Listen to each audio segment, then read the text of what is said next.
Even by current standards, it's been a very busy week in the media for people involved in the ongoing debate about sex and gender. A book that tells children that a person's sex is assigned to them at birth by a doctor has been sent to more than 800 primary schools across the UK. SNP MP Joanna Cherry has challenged Nicola Sturgeon to a public debate on the Gender Recognition Act after Scotland's First Minister failed to define what a woman is. And a lesbian lawyer who has accused Stonewall of trying to have her sacked over her views on trans women accused the charity's barrister of bullying her and laughing at her during her employment tribunal. So joining me now, I have Helen Joyce, the author of Trans, When Ideology Meets Reality. It was a Times, Spectator and Observer Book of the Year in 2021 and is now, this week, out in paperback. Helen Joyce, everyone. Thank you for joining me. Thank you for having me on. Now, Helen, congratulations on the ongoing success of this brilliant book. And you might want to give us some background on why you wrote the book, because this wasn't the sex, gender area, that wasn't your area, was it, particularly when you wrote it? No. When I came across this area, I was the finance editor of The Economist, so I was running pieces about bond markets and oil prices and such like. No, I just stumbled across the fact that there were people saying that what made you a man or a woman was what you felt like, rather than just, you know, yes, look down and have a quick check if you don't know. And I couldn't believe that. It took me about a year to try to work through the implications. And it was when I realised that in the name of this idea, children were being put on a path to transitioning. And in case anyone doesn't know, that can lead you to sterility. So they put children on the path to puberty blockers, then cross-sex hormones, and then operations. And I went to an event where I met some girls between 18 and 21, some of whom had already had hysterectomies at that point, and then realised it was all a terrible mistake. And yes, they were lesbian, or they were autistic spectrum disorder, or, you know, they had had childhood abuse, or this was the latest social fad, and here they were with the rest of their lives ahead of them, and this is what had happened. Can you give us a sense of the extent of the problem? Because I know when clinics such as the Tavistock Clinic, which is the NHS paediatric gender clinic, was set up, they had very few referrals in the early days. That's right. But then now it's grown exponentially. And they're just the tip of the iceberg. They see a few thousand kids a year, but actually if you go into any classroom in you know, a big city or somewhere like London or Cambridge or Brighton or somewhere like that, in every classroom there'll be a kid who's trans-identified. They may not be talking about it to their parents, they may not be talking about it to their teachers, but they will be talking about it among themselves. And if it doesn't go any further than that, you think, oh, well, it's just the latest thing about being like a goth, isn't it? Yes. But, you know, for some of them it does go further, and for all of them, you know, to me it's a massively sexist idea, this idea that what makes you a man or a woman is something other than just what you are. Like, I just am a woman. There's nothing I could do to not be a woman. You know, I can go and get a PhD in mathematics, as I did. I'm still a woman. Yes. You know, you're a gay man, that doesn't make you not a man. Yes. So it's massively sexist and actually homophobic as well to think that there's any sort of behaviour standard to being male or female. This is something that you really point out in your book, which I should hold up, actually. Oh, yes, I think it's I'll let you hold it up. There we go. This is Trans, When Ideology Meets Reality. And it is a superb book. And I think what you do really well is you sort of, in a very accessible way, talk people through the issues. Because I think a lot of people, when we talk about these issues, think it's a very simple matter of equal rights for trans people, which you are, of course, for, equal rights for trans people. I'm for equal rights for everybody. Yes. I'm just not for people being able to force other people to say they are what they aren't. Yes. And it sounds like it's kind, but actually I'm really not sure what's kind about saying that a male person can compete as a woman in sport. Like, that's not very kind to all the women in the sport, is it? You know, there's already a competition for the male person to compete in, and we're seeing that all the time. So at the heart, what it's about is there is a contingent of people, and not all trans people, I should say, who believe that we each have an innate gender identity. And you describe it in the book as something like a sexed soul, which I think is a really neat way of sort of describing that. What they say is that overrides your body. Yes. Well, fine if you want to feel like that. I don't. Yes. And I don't want kids told it either. So actually I was quoted in articles about that book that you mentioned, the one that's gone out to 800 primary schools. And what I said to the journalist, and he put it in full, I was so pleased. You know, I said, they talk about sex assigned at birth. Like, I don't know, you know, who's assigning this sex at birth? I've had kids twice, and both times, 20 weeks, I knew what sex the child was. Like, they don't come out, you know, and have somebody go, you know, sorting hat, let's see, is this a boy or a girl? Like, you know what your child is. Yes. And then to go to school, and when you're 7 or 8 or 9, some teacher says to you, oh, you could be male, you could be female, you could be a little bit male, a little bit female, in between, both, neither, your gender could be a spectrum. Oh, it could be something much more dramatic. You know, you're like, oh, I have to think about this now. And then, you know, what boring person wants to just be a male or just be a female if you could be gender fluid or on a spectrum or something? And all of this seems to be, again and again, based on old-fashioned gender stereotypes. Well, what else is there? So that particular book, the one that you mentioned, it's by a chap called Ollie Pike, and he's very careful not to say how the child is meant to work out, whether they're these, partly male, partly female, both or neither. Yes. But, you're then just leaving the child completely in the dark. And kids by now, they know that, blue is the boy colour and pink is the girl colour and sparkles are for girls and football is for boys and things. So even though you're not saying it, you are saying it. Yes. So do you think that a lot of the problem is that when most people think about the trans issue, they assume you're talking about what we used to call transsexuals, people who, for whatever reason, feel deeply uncomfortable in their own body. They have to either go through surgical procedure or change the way they present in order to live a happy life.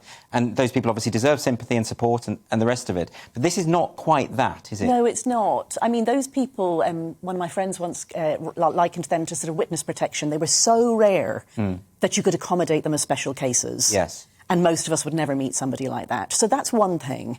But now it's a social contagion. Yes. And this idea, we know this happens. We know this happens particularly with teenage girls. This happens a lot. Like eating disorders or self-harming, cutting. These things run through classrooms. And they're ideas that if somebody didn't have the idea, they wouldn't do it. But now they have the idea, you feel uncomfortable, you don't feel right, you don't like... I mean, I'm sorry to say there's a lot of porn goes around the place in schools. Like boys may show you things on their phone, or in particular girls who are starting to think that they may be lesbian. That's such a porn word to a lot of girls. So they're discovering who they are at 14, 15 at the same time as they're being made feel massively uncomfortable about it. And the idea that's presented to them, the one fix for everything is you might be trans. Yes.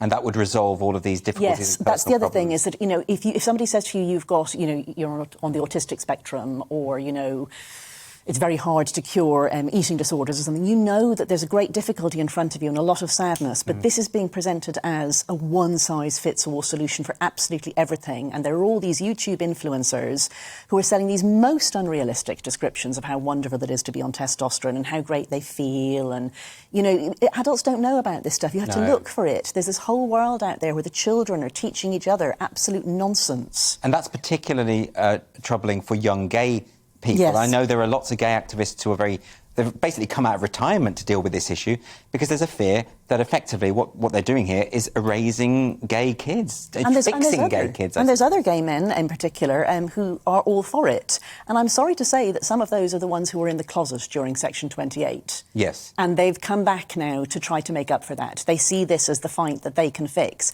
And they're also the gay men who don't much like women. There's lovely men like you, Andrew, and then there's some gay men who really don't think much of women. Right. Now, when you wrote this book, of course, you must have been putting yourself in the firing line because it's such a contentious issue. Whether it should be or not is besides the point. But had you any idea of what you were letting yourself in for? Of course I did. Because, as soon as I started trying to write an article about it, the very first article I wrote, I called people and I talked about it the same way as I had talked about every other article. And, people have said to me, you were the finance editor. But I had been in Brazil, I had talked to corrupt politicians, I had written articles about things like the effect of pornography on teenagers or paedophilia and how you should deal with paedophiles, that sort of thing.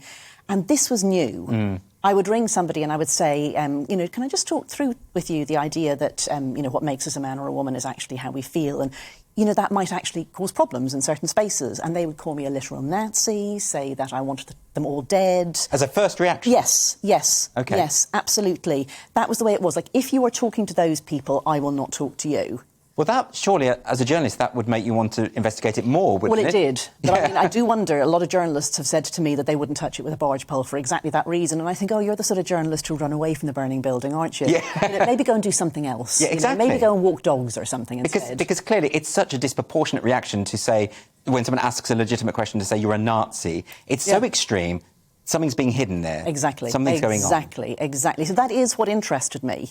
And then it was meeting the kids. And thinking, detransitioners. Yes, detransitioners. And that really was the moment when I thought, because before that I was thinking, this is very interesting and I think I could write a book, but am I the right person? Yeah. Not so much that I was scared about it, but just, I don't have any skin in the game. Yes. I know that. And I have got attacked for that. People have said, look, what's a straight, cis, white, blah, blah, blah, blah. But on the other hand, considering the potential threat to women's rights, single-sex spaces, that kind of thing, then surely... that you do have some skin in the game in that respect. I do, but of course they deny that. Yes, exactly. But I also feel, you know, we are at a wonderful moment for women's activism and general sex-based rights activism in this country. There's all these amazing groups that are firing up, you know, yes. Play for Women, Sex Matters, which is where I work now as the Director of Advocacy. I've taken time out from The Economist to go and do that.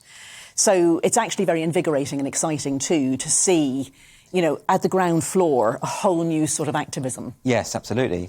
And do you feel that there is much that you can do with the kind of more, shall we say, histrionic reactions from the activist contingent, who still continue to brand people like you Nazis and fascists, but also send some... I mean, I think this is what has woken a lot of people up to the problem, is they've seen the death threats, the rape threats, the extreme, dare I say it, very hyper-masculine reaction to a lot of this. You know, is that difficult to deal with, or is that something... No, I think it's brilliant. I mean, they're showing themselves up. Yeah. So I treat them like I treat toddlers. Yeah. You know, I've had 2 kids, and when you've got a kid who's lying on the floor, drumming their heels and screaming their heads off about how no, they don't want to brush their teeth, deep breath, you know, and just repeat the calm mantras and so on, and then let them show themselves up for who they are. And so in a sense, those kind of reactions might be the thing that helps this through, you know? Yes, absolutely. I mean, if we're just relentlessly reasonable, then the relentless trolls show themselves for what they are. And do you think things have got worse or better since you first published the book last year? Oh, loads better in terms of being able to speak. But, you know, the more we speak, the angrier they get. I think the only way out of this, as I think I've said to you before, is through. Like, with you know, we just have to get to the other side. We actually have to defeat these people. Yes. There are reasonable people over there that we need to talk to in government, leading corporations, you know, in the NHS or in education. Yes. But the people who are screaming Nazi at the very idea that you might open your mouth, yes, just got to beat them. So just to wrap up, because I want people to be aware of your book, and the new paperback version obviously is just out. So this is out this week, is that right? It was out last week. So there's 3 things that you can do. You can read the book, you can follow me on Twitter at @HJoyceGender, and I have started a newsletter which is at my website, thehelenjoyce.com. Welcome to the GB News YouTube channel. You can watch us live 24 hours a day, catch up on your favourite shows, and join in the conversation in the comments below. Don't forget to subscribe and you'll never miss any of our exclusive content.